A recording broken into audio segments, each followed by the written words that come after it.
years now, and there's nothing quite like the rhythm of the open road.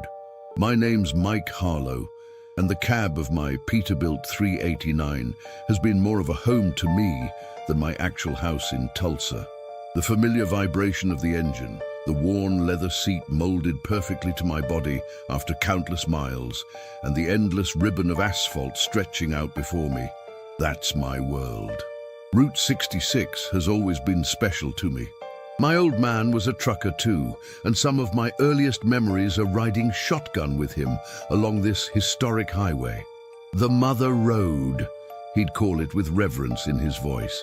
Even though the interstate system has replaced most of it, I still take the old sections whenever I can. There's history in that pavement, stories embedded in every mile marker. That particular Tuesday started like any other. I was at Ellie's Diner in Tulsa, my regular breakfast spot before a long haul.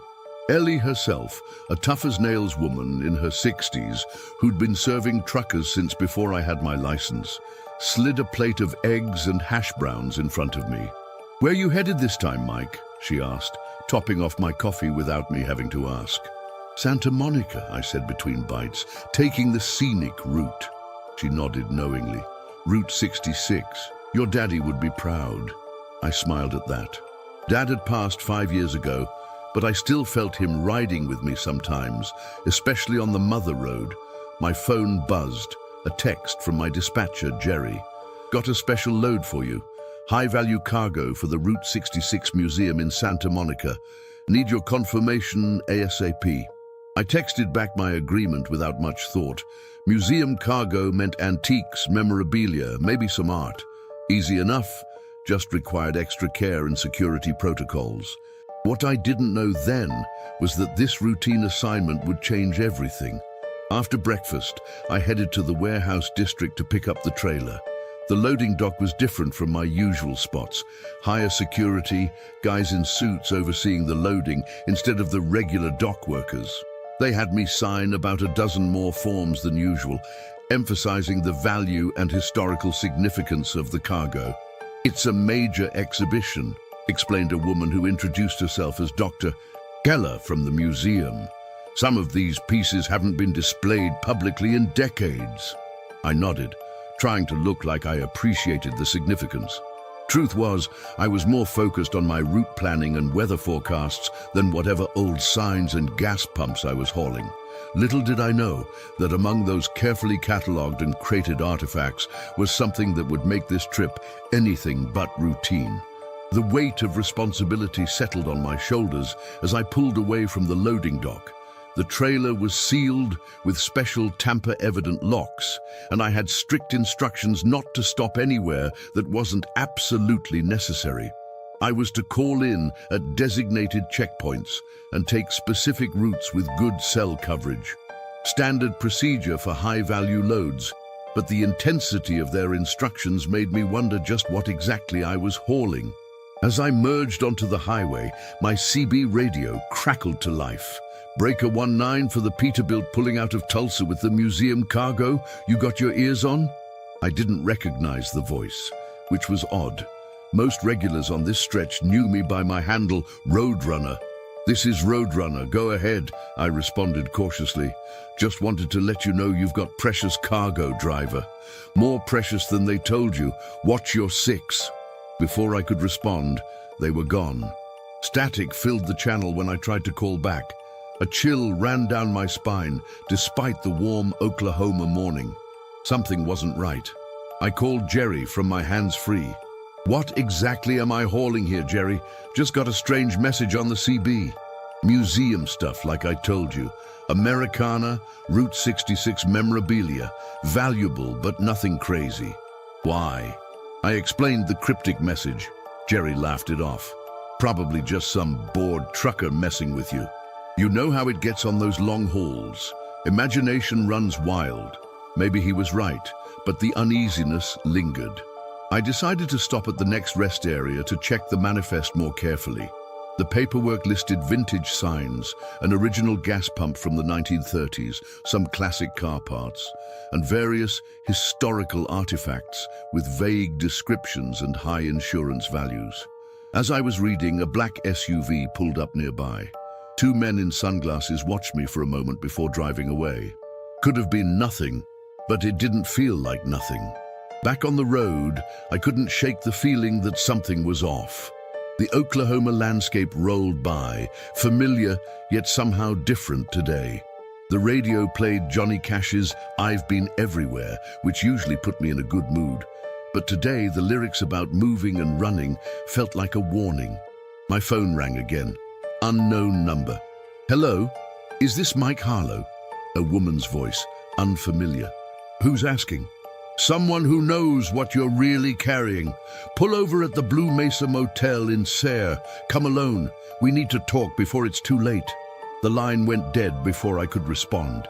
Blue Mesa Motel was about 2 hours ahead on my route. I had no intention of stopping there, but now I couldn't stop thinking about what might be hidden among the museum pieces in my trailer. What had seemed like a routine job was quickly becoming anything but. The open road ahead of me, once a path to freedom, now felt like it was leading me straight into something I didn't understand and might not want to. I drove past the Blue Mesa Motel without slowing down. Whatever game was being played, I wanted no part of it. 20 years on the road had taught me to trust my instincts, and everything about this situation screamed trouble.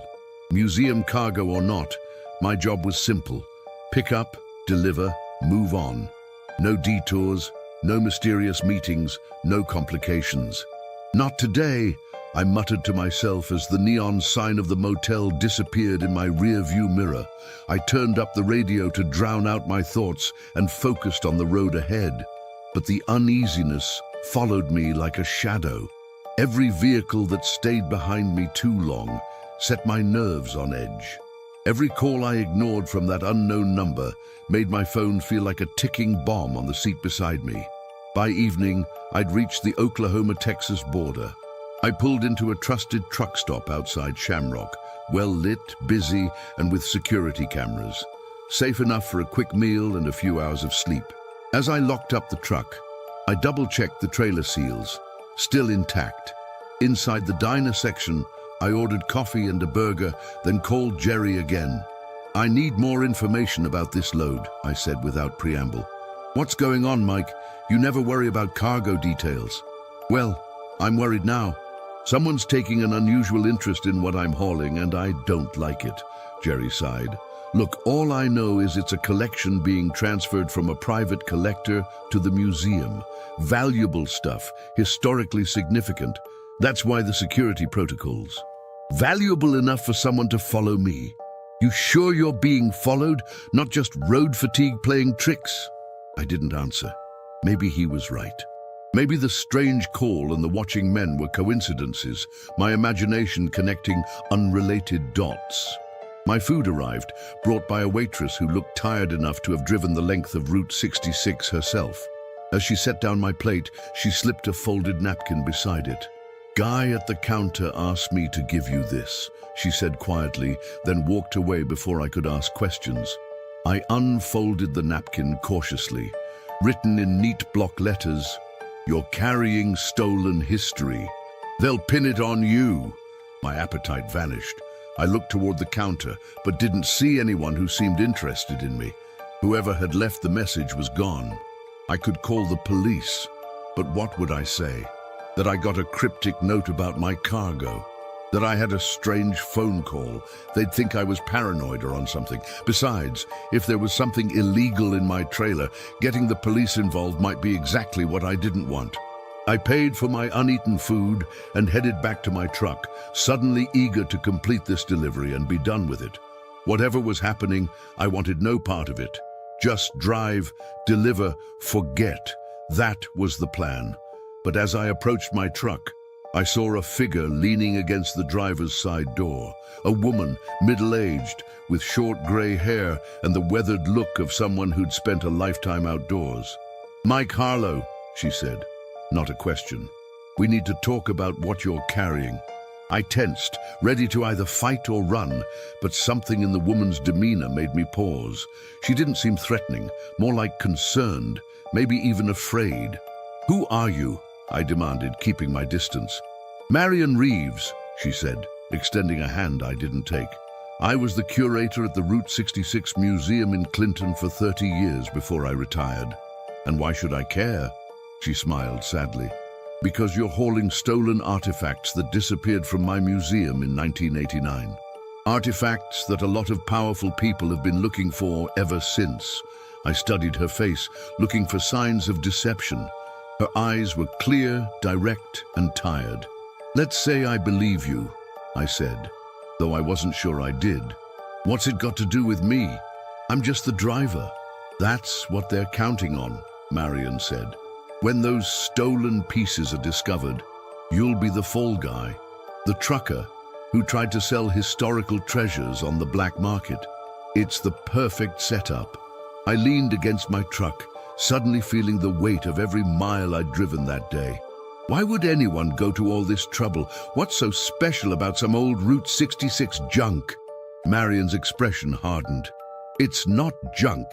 Among those artifacts is a ledger that belonged to Stanley Marsh, one of the original investors in Route 66 development.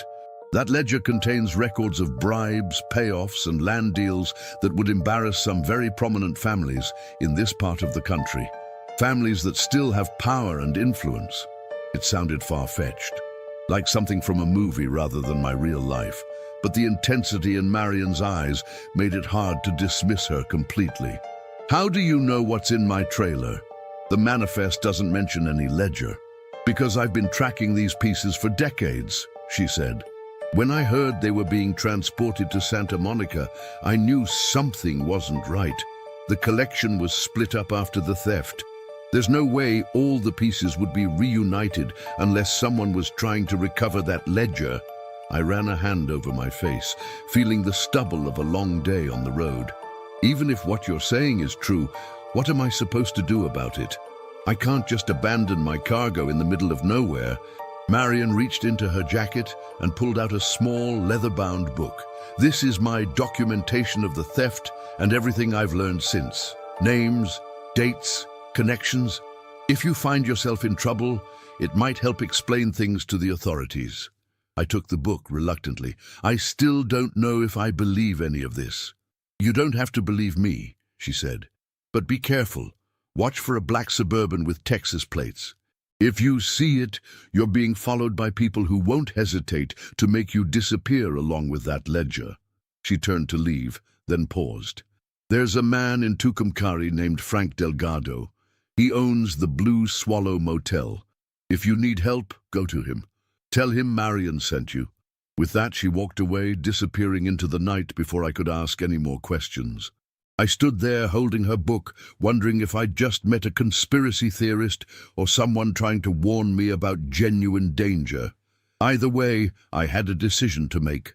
Continue as planned and hope this was all nonsense, or take a detour to Tucumcari and find this Frank Delgado. The weight of the book in my hand felt like much more than just paper and leather. It felt like a choice that would change everything. I spent a restless night in the sleeper cab, Marion's book open beside me. The pages contained newspaper clippings, handwritten notes, and photographs documenting the theft of artifacts from the Clinton Route 66 Museum decades ago. The more I read, the more plausible her story seemed. The ledger she mentioned was described in detail, bound in red leather with gold embossing, containing records from 1926 to 1938, the early years of Route 66 development. By dawn, I'd made my decision. I couldn't just ignore what I'd learned. If there was even a chance I was being set up, I needed to protect myself. I started the engine and pulled out of the truck stop, but instead of continuing west on I-40, I took the exit that would lead me back to the old Route 66. If someone was following me, I'd have a better chance of spotting them on the less traveled road. And if I needed to find Frank Delgado in Tucumcari, the mother road would take me right to him. The morning sun cast long shadows across the Texas panhandle as I drove. The landscape was flat and expansive, nowhere to hide, perfect for spotting a tail. Sure enough, about 20 minutes after I'd turned onto Route 66, I noticed a black SUV appear behind me, keeping a consistent distance. "Well, hello there," I muttered, watching it in my mirrors. I slowed slightly. The SUV slowed too. I sped up. So did they. My heart rate kicked up a notch. This wasn't paranoia anymore. This was real. I grabbed my phone and took a picture of the SUV in my mirror. Then I called Jerry. "I need you to run a plate for me," I said when he answered, giving him the number I could make out from the photo. "What? I can't just run plates, Mike. What's going on with you?" "Jerry, I think I'm in trouble here, real trouble. Someone's following me, and it has something to do with this cargo." There was a long pause. "Mike, the museum called this morning. They said they sent someone to check on the cargo. Standard procedure, they said." My blood ran cold. "Did they describe the vehicle?" "No, but it's a black Suburban with Texas plates. Am I right?" Another pause. "I don't know, Mike. This is getting weird. Maybe you should just pull over and let them check the cargo if that's all they want." "That's not happening," I said firmly. "Something's not right here, Jerry. I need you to trust me on this." I could almost hear him thinking through the phone. Finally, he sighed. "Be careful, Mike. I'll see what I can find out about that plate. Call me when you get to Tucumcari." I hung up, my decision now fully made. I was heading to the Blue Swallow Motel to find Frank Delgado. The Mother Road stretched before me, a weathered ribbon cutting through the landscape. My father's voice seemed to whisper from memory. "Route 66 always leads you where you need to go, son. Not always where you planned, but where you need to be." The black SUV maintained its distance behind me. They weren't trying to catch up, just keeping me in sight, waiting for something. I had the unsettling feeling that I was being herded. As I crossed from Texas into New Mexico, the terrain began to change, becoming more rugged and colorful. The SUV was still there, a persistent shadow, but now I had a destination, a purpose beyond just driving. For the first time since this strange journey began, I felt like I was taking control rather than just reacting. Tucumcari was still hours away. I settled in for the drive, one eye on the road ahead and one on the rearview mirror, crossing a threshold into territory, both literal and figurative, from which there would be no easy return. The neon glow of the Blue Swallow Motel sign was a welcome sight as I pulled into Tucumcari in the late afternoon.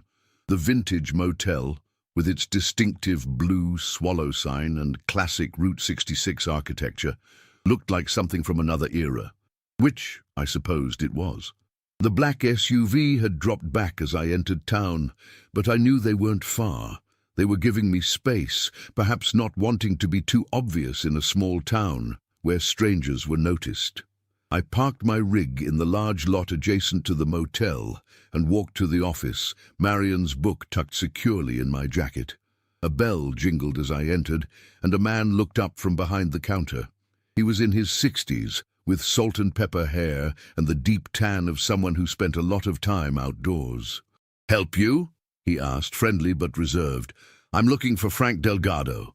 His expression didn't change. "You found him. What can I do for you?" I glanced around to make sure we were alone. "Marion Reeves sent me." That got a reaction. His eyes widened slightly and he studied me more carefully. "Marion, huh? Haven't heard that name in a while." He reached under the counter and flipped a sign in the window to "No Vacancy." "Let's talk in the back." He led me through a door behind the counter into a small apartment. The walls were covered with Route 66 memorabilia, old signs, maps, photographs. He gestured for me to sit at a kitchen table while he poured 2 cups of coffee. "So, you're the trucker," he said, setting a mug in front of me. "Marion called last night, said you might be coming. Then you know what this is about?" Frank nodded. "The stolen artifacts. The ledger." He took a sip of his coffee. "What Marion probably didn't tell you is that I was a suspect in that theft back in '89. I tensed, ready to bolt, but Frank raised a hand. I was cleared. but not before it cost me my job as a park ranger and nearly ruined my life. I've been trying to find out who really did it ever since." "And who was that?" I asked. "The Blackwood family," he said grimly. "They practically built this part of New Mexico during the Route 66 boom. Hotels, gas stations, diners, they owned it all. And they didn't always acquire their land legally, and this ledger proves that.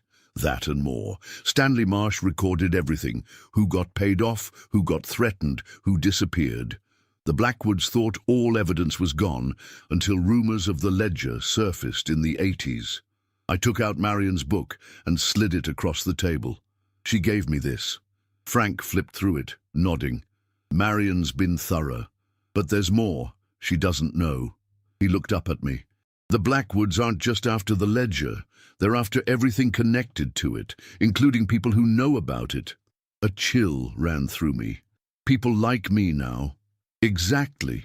And they've got connections everywhere. Police, government, businesses along the route. That's how they've tracked the artifacts all these years. As if on cue, my phone rang. It was Jerry. "Mike, where are you?" He sounded tense. "Tucumcari. Why?" "Listen carefully. That plate you had me run, it's registered to Blackwood Security Services, and I just got a call from the museum saying they never sent anyone to check on the cargo. Whatever's going on, it's not legitimate." I looked at Frank, who was watching me intently. "Thanks, Jerry. I owe you one. Just be careful. And Mike, I think you should call the police." I ended the call and filled Frank in. "Police won't help," he said. "Not here. We need to check your cargo, find that ledger, and get it somewhere safe before the Blackwoods make their move." "How do I know I can trust you?" I asked. Frank stood and rolled up his sleeve, revealing a jagged scar running from wrist to elbow. "Courtesy of the Blackwoods when I got too close to the truth 10 years ago. Trust me or don't, but we're running out of time." Through the window, I saw a black SUV cruise slowly past the motel. Decision time. "Let's check the trailer," I said, standing up, "but we do it my way." Night had fallen by the time Frank and I approached my truck. The parking lot was dark except for the neon glow from the motel sign, casting everything in surreal blue light. "We need to be quick," Frank whispered. "If they're watching, they won't let us get far once we break those seals." I unlocked the trailer with trembling hands. The tamper-evident seals broke with a snap that seemed too loud in the quiet night.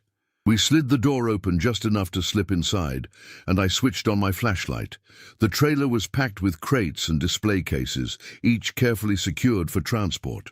Museum pieces, just as the manifest claimed, vintage gas pumps, signs, an old jukebox, and dozens of smaller artifacts in protective packaging. "We're looking for a wooden crate about this big," Frank said, gesturing with his hands. "Should have Clinton Museum markings." We searched methodically, working our way from front to back.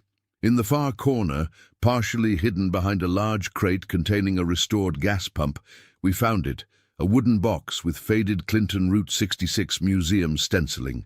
"This is it," Frank said, his voice tight with anticipation. The crate was secured with simple metal clasps.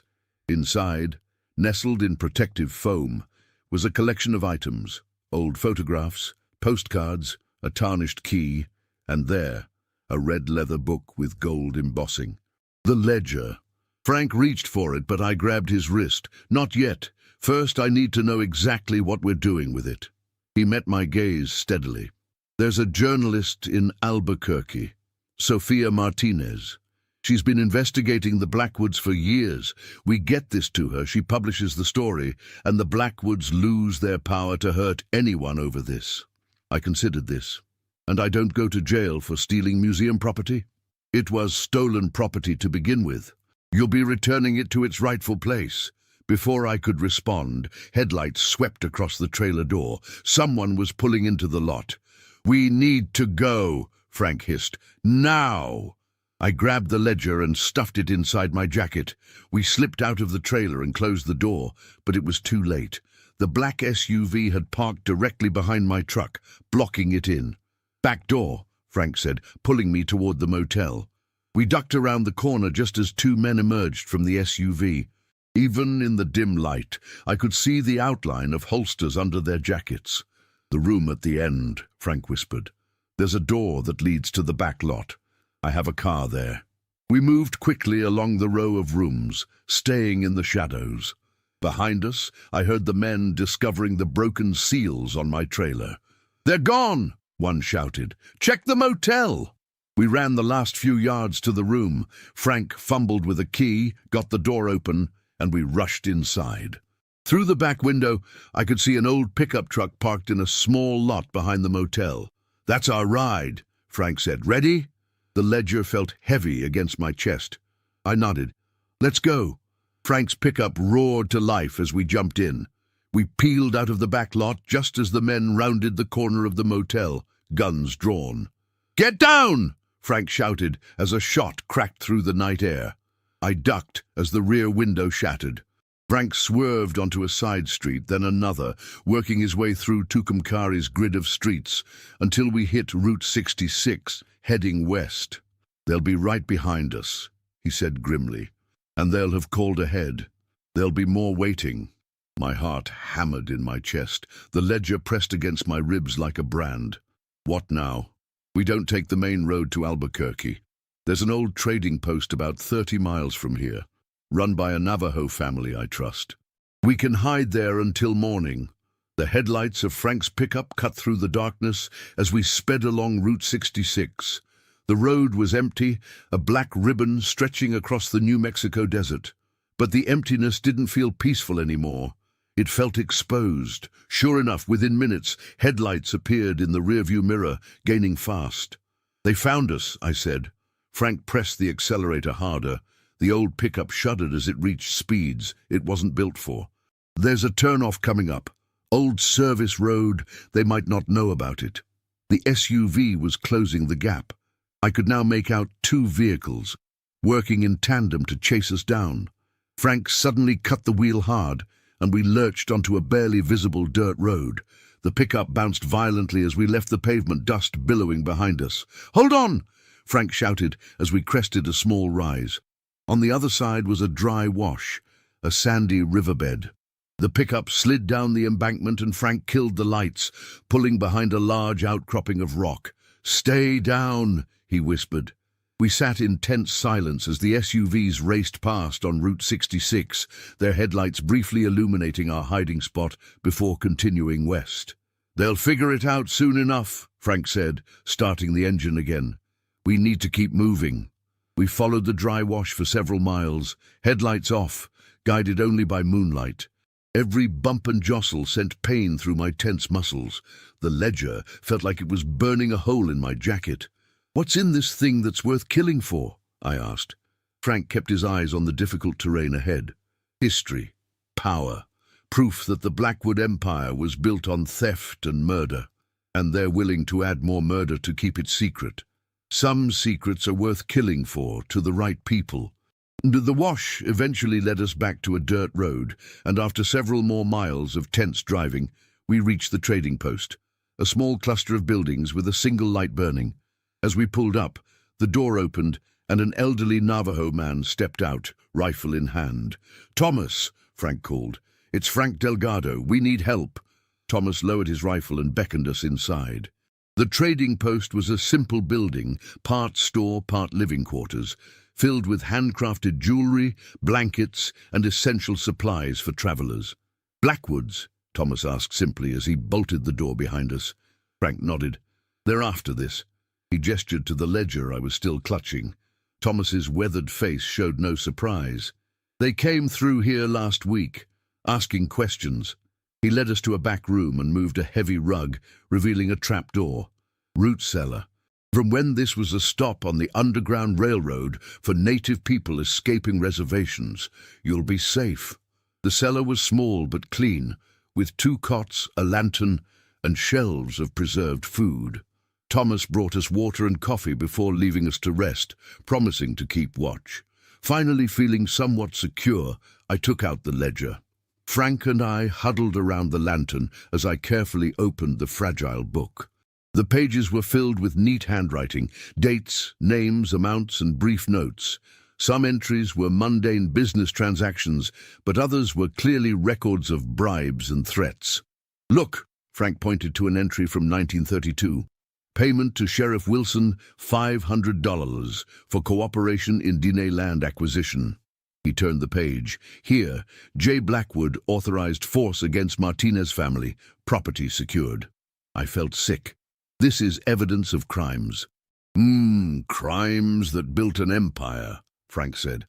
The Blackwoods used Route 66 to become powerful. They bought land cheap, or took it, then developed it as the highway brought travelers west. Hotels, gas stations, restaurants, they owned it all. As we continued through the ledger, a pattern emerged. The Blackwoods had systematically forced people off their land along the planned route, sometimes through legal manipulation, sometimes through violence. But these crimes happened decades ago, I said. Why kill for this now? Frank turned to the final pages. Because of this. The last entries detailed payments to a Judge R. and Congressman H. Substantial amounts with notes about ongoing arrangements. These aren't just the grandparents of today's Blackwoods, Frank explained. These are the foundations of relationships that still exist.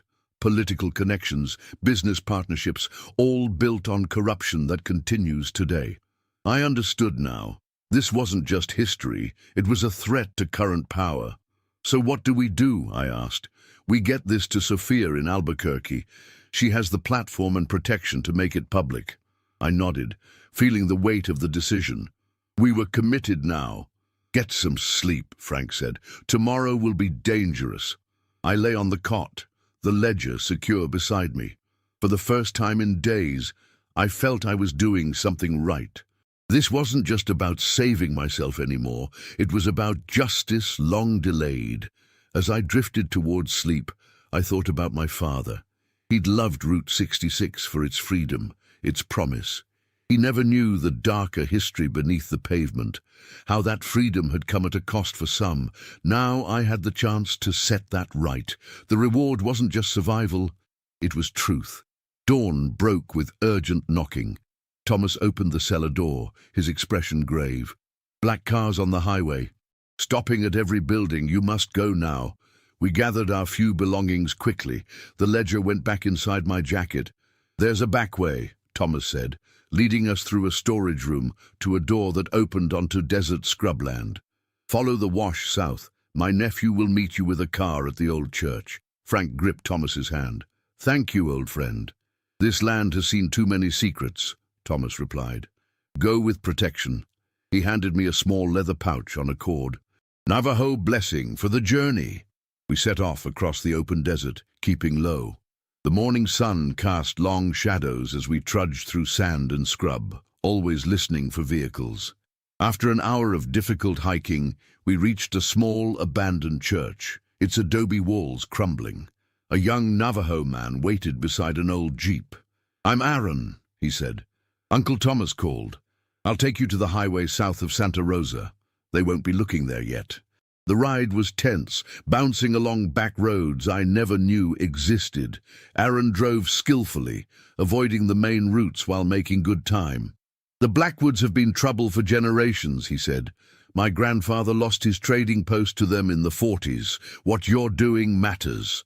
By mid-morning we reached a junction with Highway 54. Aaron pointed south. 50 miles that way is Vaughn. You can catch the train to Albuquerque, less obvious than driving. We thanked him, and he left us with a final warning. They have eyes everywhere. Trust no one.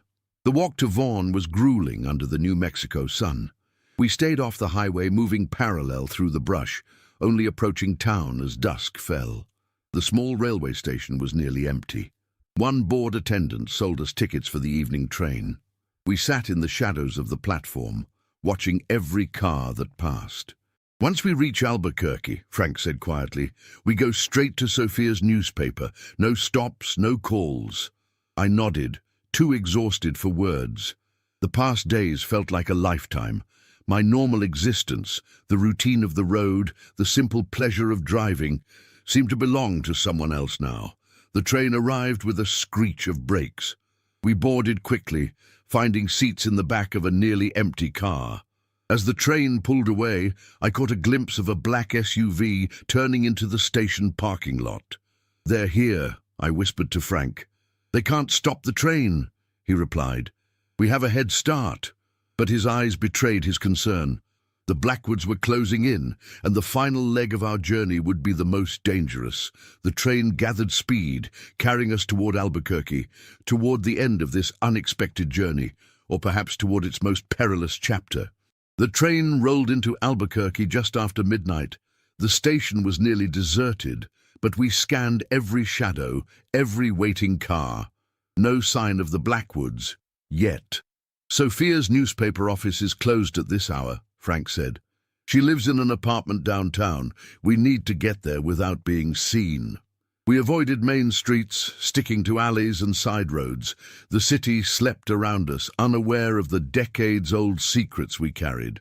Every passing car made us freeze in doorways or duck behind dumpsters. After an hour of tense navigation, we reached a modest apartment building. Frank checked the directory and pressed a buzzer.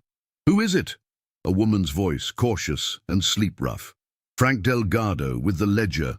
Silence. Then the door buzzed open. Sophia Martinez was waiting in her doorway on the third floor. A woman in her 40s, with sharp eyes and a no-nonsense expression. She ushered us inside quickly, checking the hallway before locking and chaining the door. "I've been waiting years for this," she said, eyeing the bulge in my jacket where the Ledger rested. "Show me." I handed it over, feeling a strange reluctance. This book had changed my life, put me in danger, made me a fugitive, and now I was giving it away. Sophia handled it reverently, examining key pages, Frank pointed out. Her expression hardened as she read. "This is bigger than I imagined. The current governor is a Blackwood cousin. Their corporation has contracts with every major agency in the state." She looked up. "They'll do anything to keep this quiet." "That's why we need your help," I said. "We can't fight them alone." She nodded. "I have a photographer coming at dawn. We'll document every page, then upload everything to secure servers. Once it's public, they can't bury it again." A weight lifted from my shoulders. We'd done it. The truth would come out. Then came the crash of splintering wood as the apartment door burst open. Two men in black tactical gear stormed in, guns raised. Behind them stood an elegant older man in an expensive suit, silver-haired, cold-eyed. "Mr. Blackwood," Frank said, his voice tight. "The Ledger," Blackwood said calmly. "Now." Sophia clutched the book to her chest. "It's too late. People know." "No one knows anything yet," Blackwood replied. "And no one will." One of the armed men stepped forward to take the Ledger. I tensed, ready to fight despite the guns. This couldn't be how it ended. The window behind us exploded inward as police in SWAT gear rappelled into the apartment. More officers burst through the door, shouting commands. "FBI, everyone down! Hands where we can see them!" Confusion erupted. Blackwood's men turned their weapons toward the new threat. I lunged for Sophia, pulling her down as gunfire erupted. When the chaos cleared, Blackwood's men were in handcuffs. Blackwood himself stood rigid with fury as an FBI agent read him his rights. A female agent approached us. "Agent Diana Reeves. You've been busy, Mr. Harlow." "Reeves," I asked. "Any relation to Marion?" She smiled slightly. "My mother. She's been working with us for years, gathering evidence against the Blackwoods. Your journey with the Ledger was the final piece we needed." I looked at Frank, who seemed as surprised as I was. "You mean this was all—" "Not all planned," Agent Reeves said, "but we've been watching and waiting for the right moment." The Ledger was safe. The truth would come out. And somehow, impossibly, I had survived. 3 months later, I stood at the edge of the Santa Monica Pier, watching the Pacific waves roll in. The end of Route 66, the end of a journey in more ways than one. The newspaper beside me on the bench carried the headline, "Blackwood Empire Falls, Historic Route 66, Corruption Exposed." Sophia's byline. The story had rocked New Mexico politics, led to multiple arrests, and sparked investigations in 3 states. My phone buzzed with a text from Jerry. "Cargo delivered yet? New load waiting when you're ready." I smiled. After everything, Jerry still treated me like just another driver. It was comforting in its normalcy. "The museum cargo," -1 ledger, now held as evidence, had finally reached its destination. The Clinton Route 66 Museum was getting back its stolen artifacts, and I was no longer a suspect in anything. In fact, according to the FBI, I was a cooperative witness in an ongoing federal investigation. Frank had gone back to Tucumcari. His name had been officially cleared in the 1989 theft, his reputation restored. He'd called yesterday to tell me the Blue Swallow was having its best season in years. Tourists coming to see the motel that played a role in the Blackwood scandal. Marion Reeves had finally retired for real, her decades-long quest for justice complete. She'd sent me a Route 66 shield keychain with a note, "The road always leads where you need to go." I fingered the Navajo blessing pouch still hanging around my neck. Thomas and his nephew had refused any reward, saying simply that justice was payment enough. A family walked past me on the pier, parents with a young boy who pointed excitedly at a vintage car driving along the beachfront. "Look, Dad, like from the old days." The father smiled. "That's from when Route 66 was the main way west, son. People came looking for a better life." I thought about all the stories embedded in that historic highway, the hopes and dreams, yes, but also the darker truths we'd uncovered, the complete history, not just the nostalgic version. Standing, I walked to the "End of the Trail" sign that marked Route 66's western terminus. Tourists took photos beside it, unaware of the man who'd recently carried explosive secrets along that very route. I'd been changed by the journey. I was still a trucker. That would always be my life. But now I saw the road differently. Every mile marker had a story. Every small town held secrets. The America I traveled through was more complex than I'd ever realized. My next load would be waiting soon. Back to the routine of pickups and deliveries, way stations and truck stops. But I'd carry with me the knowledge that sometimes an ordinary driver could become part of something extraordinary. I touched the "End of the Trail" sign briefly, a private goodbye to the adventure. Then I turned east, back toward the beginning of Route 66, ready for whatever the road might bring next. The mother